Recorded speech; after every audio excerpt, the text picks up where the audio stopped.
When you think of China, one of the first things that probably comes to mind is its massive population, right? It's been central to its entire story. But that story, it's taking a wild, unexpected turn. We're going to dive into how the world's most populous nation actually started to shrink. Okay, let's just start with a number that'll stop you in your tracks. Minus 850,000. That's how much China's population shrank by in 2022. Now, for the first time in 60 years, the population went down. And look, this isn't just some random statistic. For a country of 1.4 billion people, this is a massive signal, a sign of a huge long-term shift. So that brings up the big question, right? How on earth did the world's manufacturing superpower, a country whose whole economic model was built on having tons of people, suddenly find itself shrinking?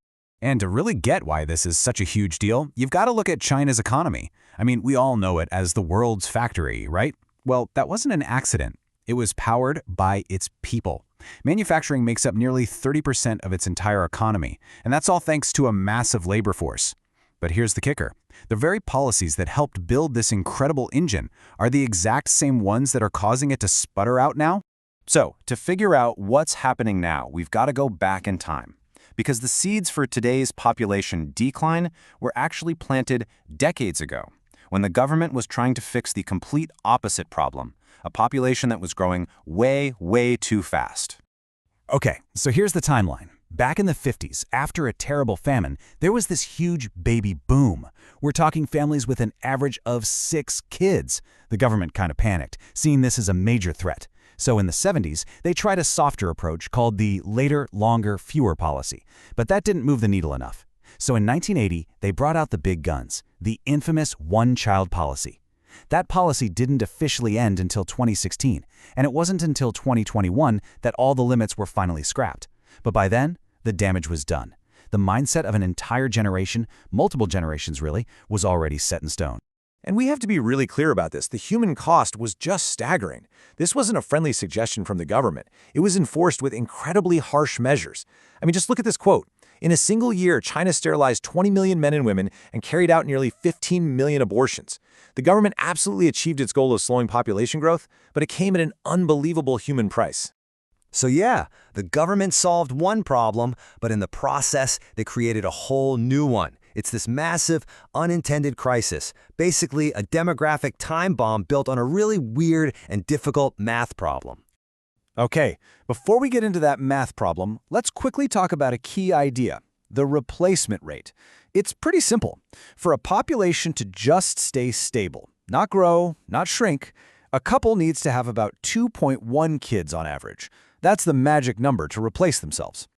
Now here's the thing. China didn't just dip below that 2.1 number. It's been way below it for over 30 years.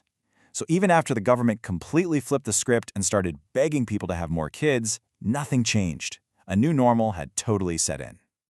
And that new normal created what's now called the 4-2-1 problem. It's a family structure that looks like this. You've got 4 grandparents at the top. Then there are 2 kids who are now the parents. And at the very bottom, they're one single child.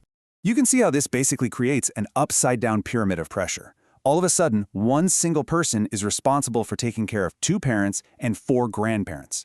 And in a culture where respecting and caring for your elders is everything, this is a massive, crushing weight.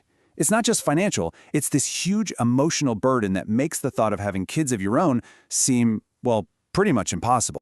And that's exactly what you hear from young people in China today. When you ask them why they aren't having more kids, the answer is crystal clear. More than half say it's the insane financial and work pressure. The cost of living has skyrocketed, and the idea of raising even one kid in such a competitive world is just daunting. Forget about 2 or 3. So look, this isn't just about fewer babies being born. It's about a huge shift in the country's entire age structure. What you're seeing is a society that's getting old, and it's getting old fast. The best way to see this is with something called a population pyramid.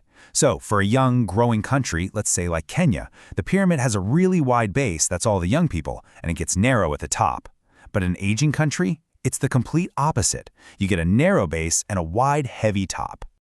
And here's China's pyramid from 2022. See that? The base is getting skinny, fewer babies, and the top is getting really wide. That's that huge generation from the boom years getting older. This picture right here is the very definition of a demographic crisis. You've got fewer and fewer young workers trying to support a massive number of older, retired people. Now hold on, because if you think that looks bad, check out the projection for 2050. The pyramid gets so top-heavy it barely looks like a pyramid anymore. It's more like a wobbly column.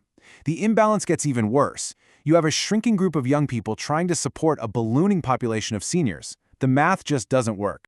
And that impossible math leads directly to an economic reckoning. This isn't just a social issue anymore. It hits right at the core of China's entire economic model and, frankly, its ambitions on the world stage. This next part is super important for context. Yes, China's overall economy is gigantic, but if you look at GDP per capita, which is a way better measure of how wealthy the average person is, you see it's still a middle-income country. It's not nearly as rich as, say, Japan or the US. And here's the problem. Those countries got rich first, and then they got old. China is on track to get old before it gets rich. And that creates this whole cascade of economic headaches. You've got a shrinking labor force, which means less stuff gets made. The economy starts to slow down. There's this incredible pressure to build things like pension systems and healthcare for all these older folks, but they're starting from a much poorer position. And what does all that mean? It means there's a lot less money and energy left over for its big global plan. What's truly wild about China's situation is just how fast this all happened. I mean, other countries in Europe and Asia are getting older too, but for them, it was a slow burn over a much longer time. They had time to adjust. China went from a population boom to a population bust in just 40 years. That's an insanely fast turnaround, something we've never really seen before. So, that leaves us with this one final massive question. China's incredible rise to superpower status was built on the backs of its people. They were its greatest asset, its ultimate resource. So what happens when that resource starts to disappear? What does the future look like for China? And for the rest of us, in a world that has become so dependent on it?